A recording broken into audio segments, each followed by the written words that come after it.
नमस्कार मेरे प्यारे दोस्तों। आज मैं आप सब के लिए एक बहुत ही दिलचस्प कहानी लेकर आई हूँ जिसका नाम है मुगल बच्चा और इस कहानी की लेखिका हैं इस्मत चुगताई जी।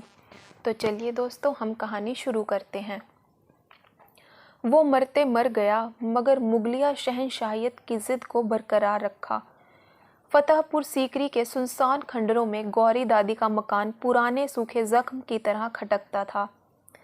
कगिया ईंट का 2 मंजिला घुटा घुटा सा मकान एक मार खाए रूठे हुए बच्चे की तरह लगता था। देखकर ऐसा मालूम होता था वक्त का भूचाल उसकी ढिठाई से आजीज आकर आगे बढ़ गया और शाही शानो शौकत पर टूट पड़ा। गौरी दादी सफ़ेद झक चांदनी बिछे तख्त पर सफ़ेद बेदाग कपड़ों में एक संगमरमर का मकबरा मालूम होती थी। सफ़ेद ढेरों बाल, बेखून की सफ़ेद धोई हुई मलमल जैसी जिल्द, हल्की किरंजी आंखें जिन पर सफ़ेद रेंग आई थी और पहली नज़र में सफ़ेद लगती थी। उन्हें देखकर आंखें चकाचौंध हो जाती थी, जैसे बसी हुई चांदनी का गुबार उनके गर्द मुअल्लक हो। ना जाने कब से जिए जा रही थी। लोग उनकी उम्र 100 से ऊपर बताते थे। खुली गुमसुम बेनूर आंखों से वो इतने साल क्या देखती रही थी, क्या सोचती रही थी, कैसे जीती रही थी। 12-13 बरस की उम्र में वो मेरे अम्मा के चचा दादा से ब्याह कर आई थी, मगर उन्होंने दुल्हन का घूंघट भी न उठाया। कुंवारेपन की 1 सदी उन्होंने इन्हीं खंडरों में बताई थी।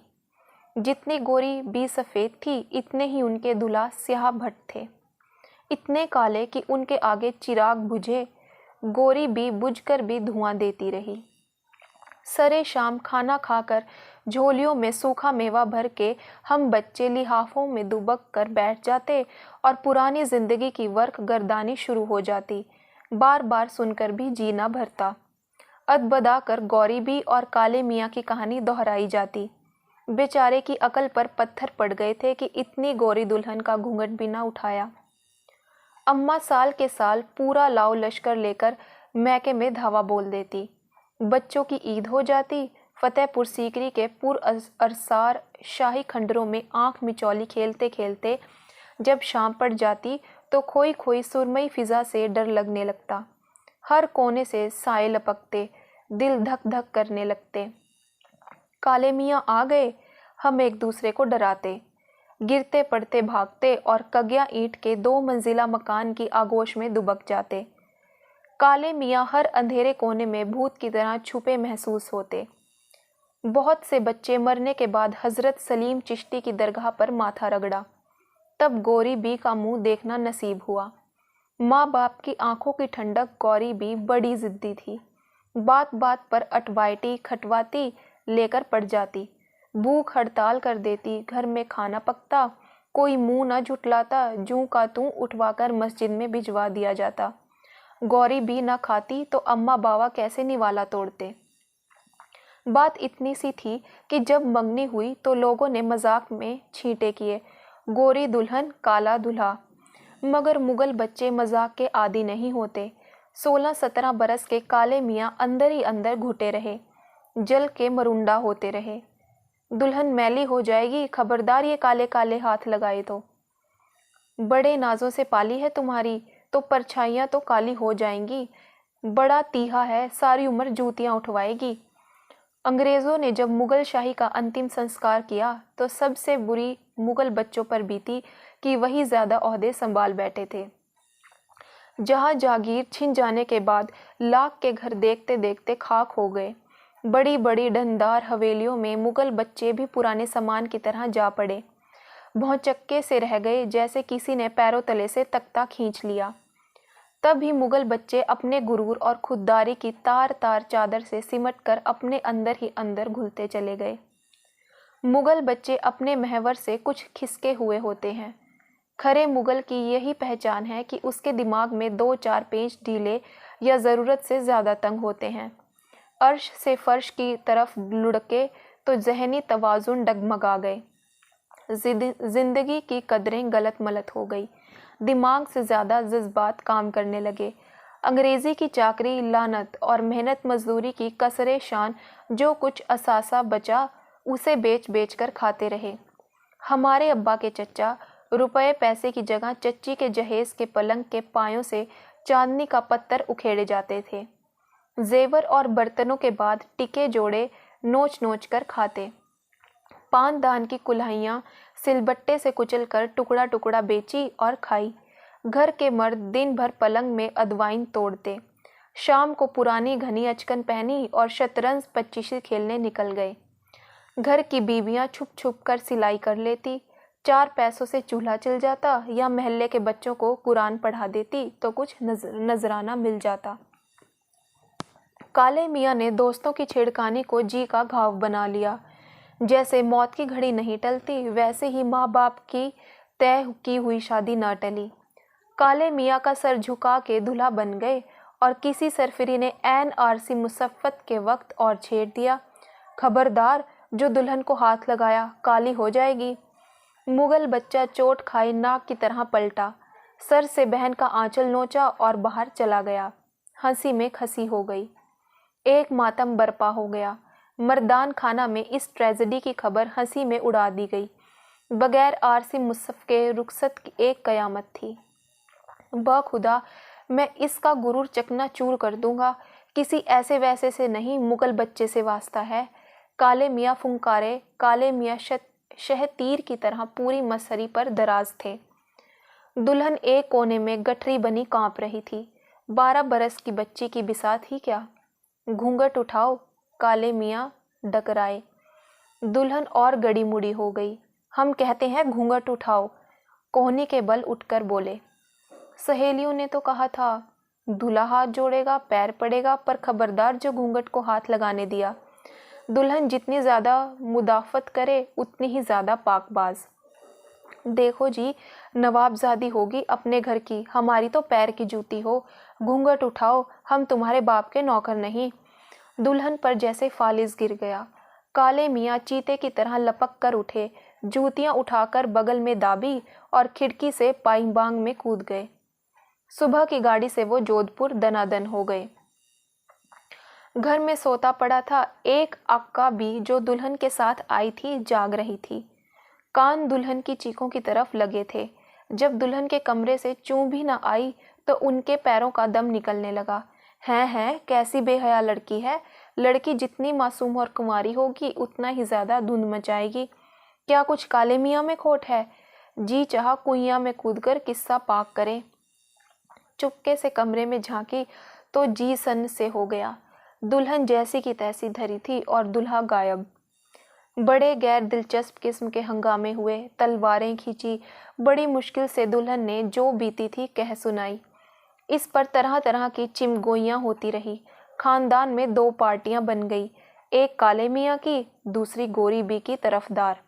वो आखिरी खुदाए मिजाजी है, उसका हुक्म ना मानना गुनाह है। एक पार्टी जमी हुई थी। कहीं किसी दुल्हन ने खुद घूंघट उठाया है, दूसरी पार्टी की दलील थी। काले मियाँ को जोधपुर से बुलवाकर दुल्हन का घूंघट उठवाने की सारी कोशिशें नाकाम हो गई।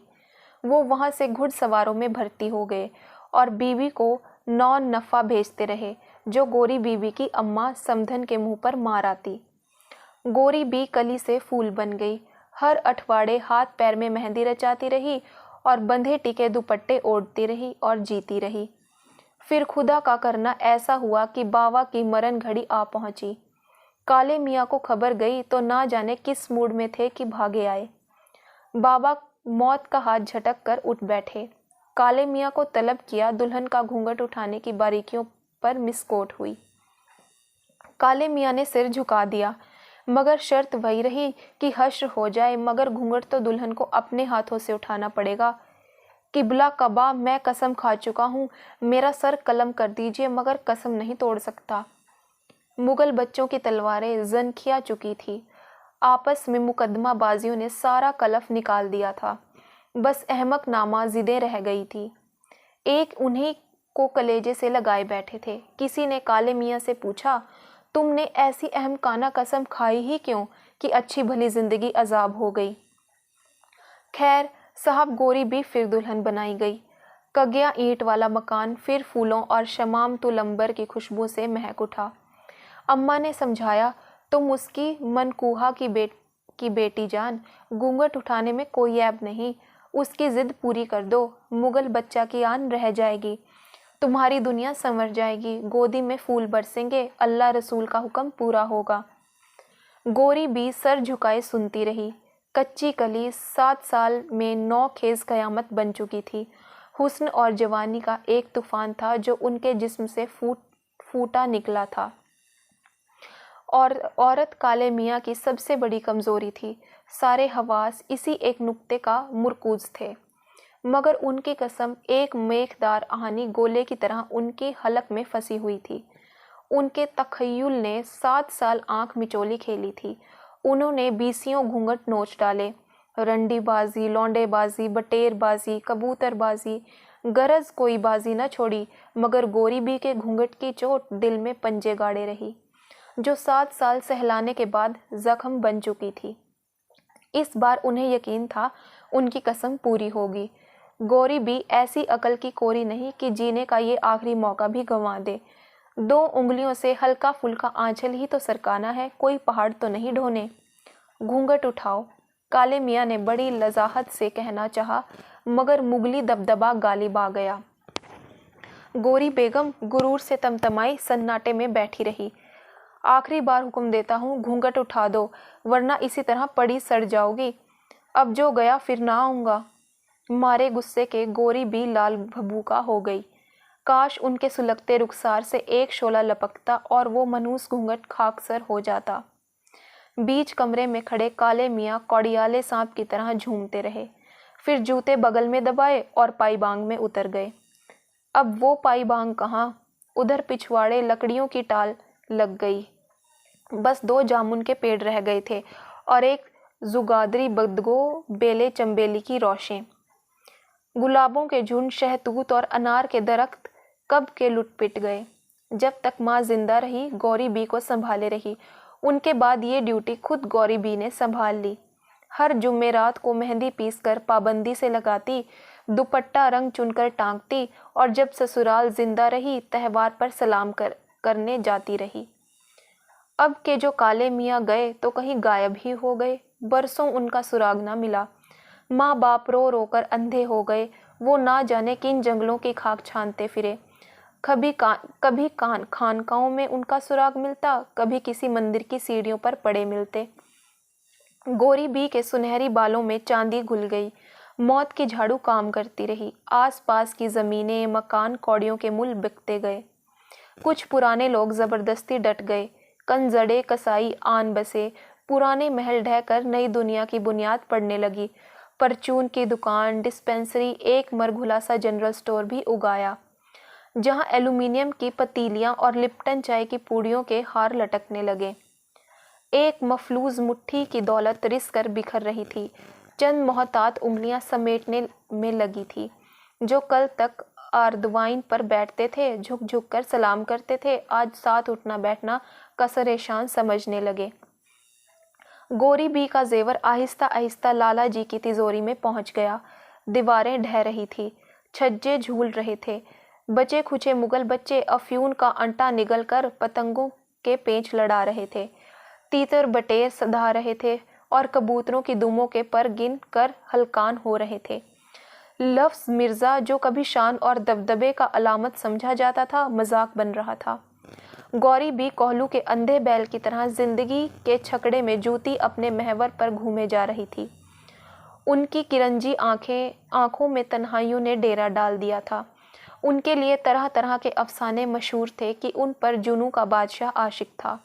जूं ही काले मियाँ उनके घूंघट को हाथ लगाते, चिट तलवार सौंत कर खड़ा हो जाता। हर जुम्मेरात को ईशा की नमाज के बाद वजीफ़ा पढ़ती हैं, तब सारा आंगन कौड़ियाले सांपों से भर जाता है। फिर सुनहरी कलगी वाले सांपों का बादशाह अजगर पर सवार होकर आता है। गौरी बी की करात पर सर धुनता है। पौ फटते ही सब नाक रुखसत हो जाते हैं। जब हम ये किस्से सुनते तो कलेजे उछलकर हलक में फंस जाते और रात को सांपों की फुंकारें सुन सुनकर चौंक कर चीखें मारते। गोरी बी ने सारी उम्र कैसे नाक खिलाए होंगे, कैसे अकेली नामुराद जिंदगी का बोझ ढोया होगा। उनके रसीले होठों को भी किसी ने नहीं चूमा, जिन्होंने जिस्म की पुकार को क्या जवाब दिया होगा। काश ये कहानी यहीं ख़त्म हो जाती, मगर किस्मत मुस्कुरा रही थी। पूरे 40 बरस बाद काले मियाँ अचानक आप ही आ धमके। उन्हें किस्म किस्म के लाइलाज अमराज लाहक थे। पोर पोर सड़ रही थी, रोम रोम रिस रहा था, बदबू के मारे नाक सड़ी जाती थी। बस आंखों में हसरतें जाग रही थी जिनके सहारे जान सीने में अटकी हुई थी। गौरीबी से कहो मुश्किल आसान कर जाएं। एक कम 60 की दुल्हन ने रूठे हुए दूल्हे मियाँ को मनाने की तैयारियां शुरू कर दी। मेहंदी घोलकर हाथ पैरों में रचाई, पानी समो पंडा पाक किया, सुहाग का चकटा हुआ तेल सफ़ेद लटों में बसाया, संदूक खोलकर बोर बोर टपकता झड़ता बरी का जोड़ा निकालकर पहना और इधर काले मियाँ दम तोड़ते रहे। जब गौरी भी शर्माती लजाती धीरे धीरे कदम उठाती उनके सिरहाने पहुंची तो झंगे पर चुकेट तकिए और गौडर बिस्तर पर पड़े हुए काले मियाँ की मुट्ठी भर हड्डियों में जिंदगी की लहर दौड़ गई। मौत के फरिश्ते से उलझते हुए काले मियाँ ने हुक्म दिया, गौरी बी घूंघट उठाओ। गौरी बी के हाथ उठे मगर घूंघट तक पहुंचने से पहले गिर गए। काले मियाँ दम तोड़ चुके थे। वो बड़े सुकून से उकड़ू बैठ गई। सुहाग की चूड़ियाँ ठंडी की और रंडापे का सफ़ेद आंचल माथे पर खींच गया। तो दोस्तों, कहानी यहीं समाप्त होती है और आपको यह कहानी कैसी लगी कमेंट बॉक्स में ज़रूर बताइएगा और मेरी वीडियो को लाइक और शेयर करना बिल्कुल मत भूलिएगा। और जिन मेरे प्यारे दोस्तों ने मेरे चैनल को सब्सक्राइब किया है उन सब का बहुत बहुत धन्यवाद। आप लोग ऐसे ही अपना प्यार दिखाते रहें और मेरा हौसला बढ़ाते रहें दोस्तों।